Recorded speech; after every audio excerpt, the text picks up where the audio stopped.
នោះល្អឬមិនល្អគេមិនបានវាស់គ្នាដោយមានដោយក្រនោះទេនោះល្អឬមិនល្អគេវាស់គ្នាដោយទឹកចិត្តទេណាកូនវាស់ទៅដោយការប្រព្រឹត្តដូច្នេះកូនត្រូវចេះសម្លឹងមើលលោកហ្នឹងឲ្យបានត្រឹមត្រូវទើបនាំមកនៅសេចក្តីសុខចូលកូនពិចារណានៅកំណាព្យខាងក្រោមនេះរូបសល្អរៀងគួរស្រឡាញ់តែចាញ់ល្អចិត្តគំនិតជាមិនយូរប៉ុន្មានរូបជរាឯចិត្តល្អជាមិនចាស់ឡើយកូនមាសឪពុកចូលកុំភ្លេចធัวថ្លៃជាងពេជ្រនាំដល់ត្រើយមានរូបមានរោគឥតស្រាកស្បាយកូនអើយព្រះធัวមិនចេះឈឺ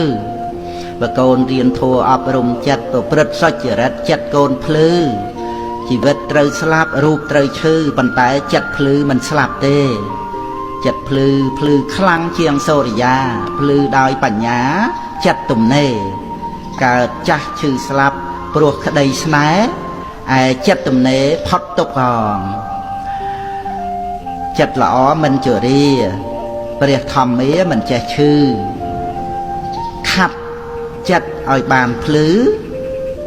មានពន្លឺផុតក្តីស្លាប់